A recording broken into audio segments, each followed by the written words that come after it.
So SQL has two parts: data manipulation language for manipulating the data and data definition language for creating and changing tables. Now we will go into details of data manipulation language. As I said before, there are four main commands like select, insert, update, and delete. Now we are going into details of the notations of these commands. So now we start with SQL, the select statement. So the select statement is used to select data from tables. The tabular result is stored in a result table called result set. So we have a table which has the data inside.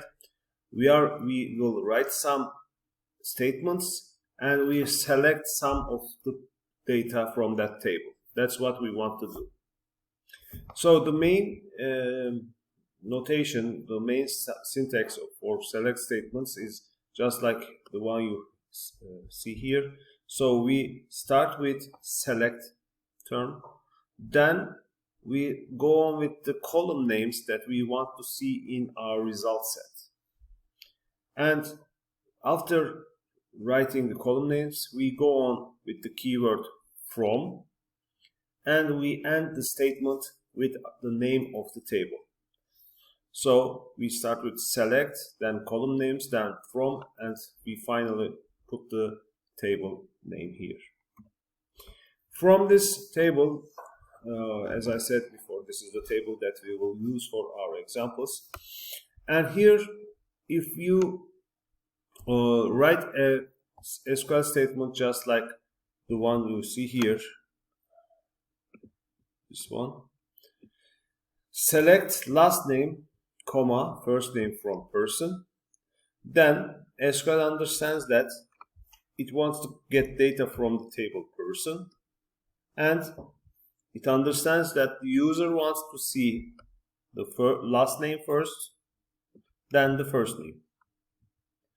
If you start with the first name, then put the last name, then first name will be your first column and last name the second column. So the order of the column names here will be defining the table format of the result set. So last name here, we see Kiraz Meltem, Bohçacı Berke, Sungur Ayşegül. So you can see the table. And the important point here is that, as you can see, we have 5 columns in the main table.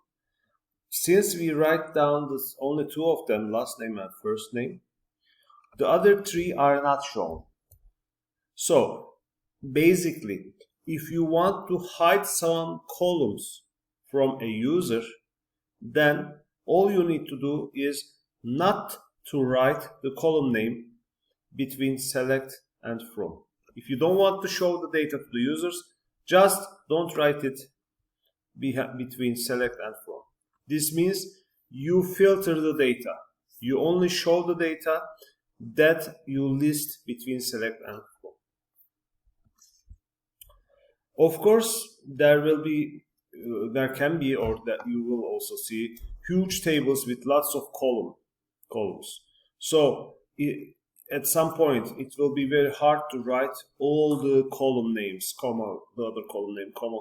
It will take too long. So the short format for selecting all of the rows in a result set is to use this star sign here. Select star from person means select all the columns from person table. So if you want to hide data, then you must write down the column names. But if you don't need to hide any data, then just write down select star.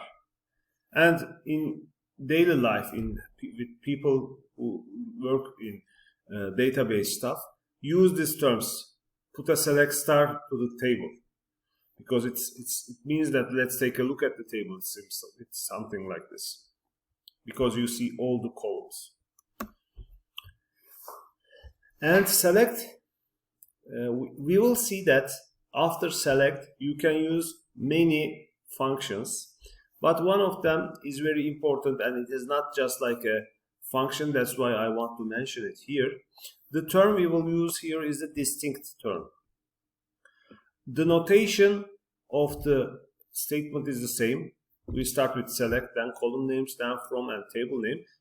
The difference is we put a distinct term just after select statement. And what it does, I just want to show it to you with an example. When we still have the same table, and you have an SQL statement just like this. Select city from person. If you write it just like this, then the result set will be something like this, which means you will have two Izmits. Why? Because you have 2 person in Izmit. If you have 10 person, then there will be 10 Izmits here. And if your aim is to list the cities that you operate, then you don't need to see 2 or 3 or more repeating names on your table. Okay, you just want to see Izmit once, Balıkesir once, Istanbul once. Okay, you don't want the data to repeat. In this situation, you must use distinct term just after select, and the result will be something like this. As you can see, Izmit is not repeating. It was repeating before. Here it was repeating. Here it is not repeating. The main issue about distinct is after creating the data set based on your column names, from, and maybe later we will use where, etc. After creating the table, then just before sending it to the user, it eliminates the repeating data. So if you want to get rid of repeating data, then you must use the term distinct. And select is most probably the most commonly used DML term, and we have a where part just after this basic select statement. So this part is the basic select statement I mentioned before. So we have columns and table here, and just after that we have this where part.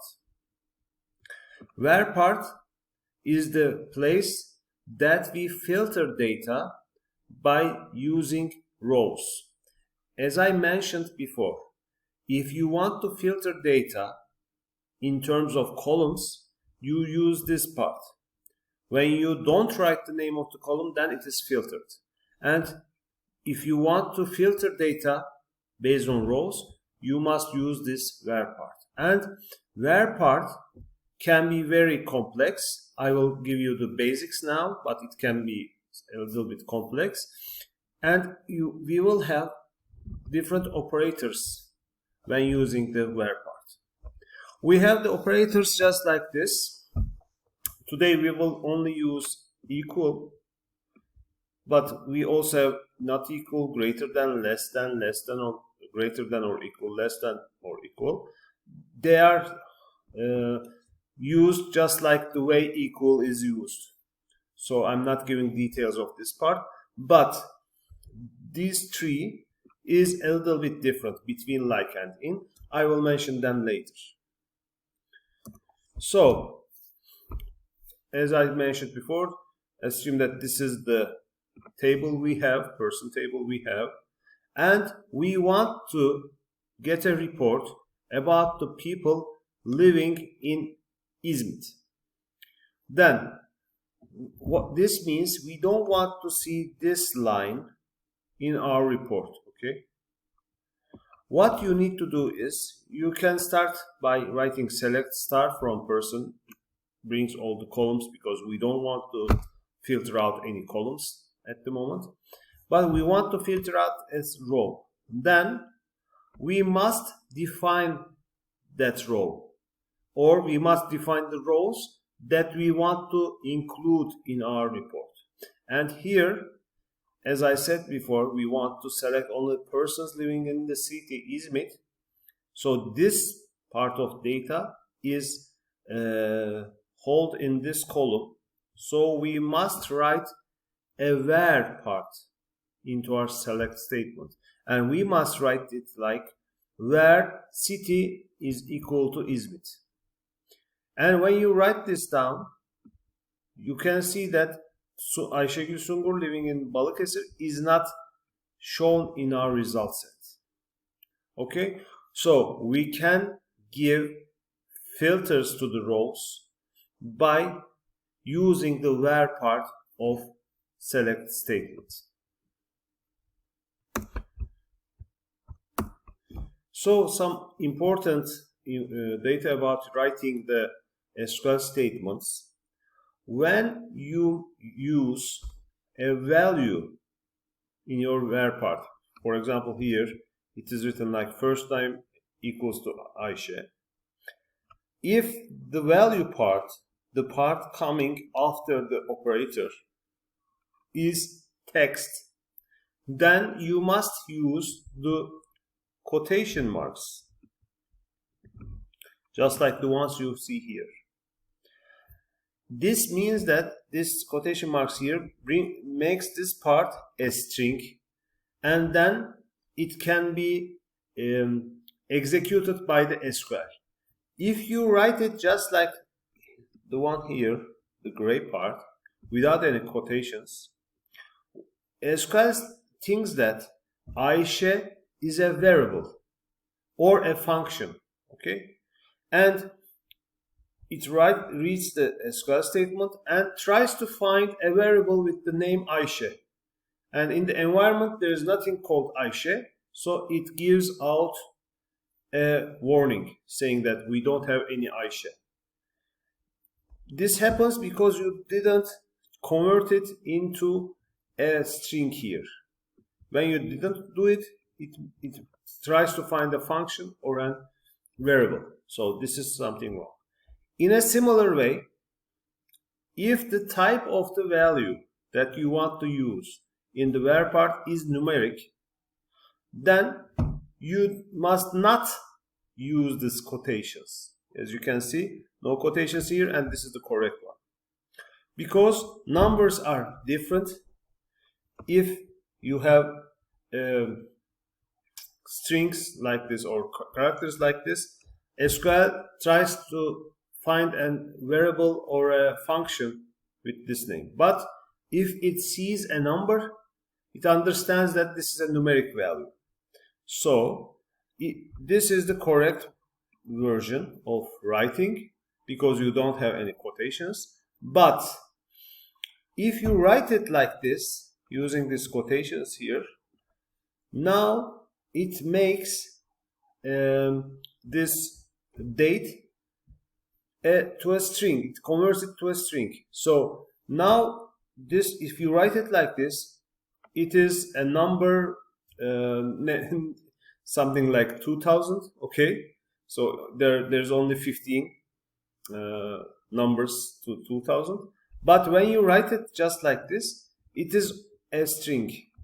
It is a string just like an apple, bicycle, computer. Okay, and when you have these quotations and write something like this, SQL tries to execute it just like this statement. Okay, bring me all the person, all the rows, columns from person where year equals to apple. So when I ask you year equals to apple, you cannot do anything because apple is not a year. SQL tries to execute it just like this, so it gives out an error because you cannot compare a number with a string. So in summary, after the operators, when you declare a value, if the value is string, use the quotations. If it is not a string, don't use it. That's all. Okay, we made this example but just remember one more time. Here you have select star from person where city equals to Izmit. So only the rows with the city value Izmit is listed. we can combine or integrate two or more where statements. Here you can see there are two parts where first name equals to Meltem and first name equals to Ayşegül. So this refers to one filter, this refers to another filter. So you can define filters just like this and then combine them. And you can combine these filters by using AND and OR operators. Just like the ones we use in daily life. And OR means when you bind two filters, bring the rows even if it fulfills one of the filters. So when I say first name equals to Meltem or first name equals to Ayşegül, this means that bring me the rows if the row fulfills this filter or this filter. You don't need to, or the row does not need to fulfill both of them. Only one of them is enough for reporting. If you think from another perspective, if I use AND here, it would be very meaningless because a person cannot have a name Meltem and Ayşegül at the same time. If she has two names, then you must refer it like Meltem Ayşegül or Ayşegül Meltem. But you cannot have two values for one data. So if I used AND, it will not bring anything. It will not bring anything. But today, now I'm using OR, so it brings the row with the first name value Meltem and the first name value Ayşegül. Both of them are listed. Let's give another example. This time, first name equals to Meltem and city equals to İzmit. This part is important because the filters are independent from each other. So here both of them were about first name column, but you don't need to have it just like this. You can have filters focusing on different columns. So here we have first name, which is Meltem, and city equals to İzmit. So if you turn back and take a look at it here, when I only call the rows with the city equals to İzmir, then we have these two columns. But now, besides İzmir, I want the rows which have first name equals to Meltem. So now it doesn't bring the second column. Oops. It doesn't bring the second column. It doesn't bring the second column. It just brings this column because the two filters are combined with the term AND. And as I mentioned before, if you use the AND operator, it means the row which fulfills both of the filters must be listed. It is not like you must have a first name Meltem or you must live in İzmit. It is not like this. You must live in İzmit and the first name must be Meltem. And here we have another example. Select star from person where first name equals to Ayşegül or city equals to İzmit. Just like the previous one, but instead of Meltem we have Ayşegül here and city here is here, and they are also bind with OR statement. So since OR means bring the row even if it fulfills only one of the filters, so these two rows come to our result set because they fulfill this filter, okay? And as you can see, Ayşegül is not living in İzmit, but this row fulfills this filter. That's why it is also in the result set. If I used AND instead of OR, then it would bring an empty data set because there are no Ayşegül living in İzmit.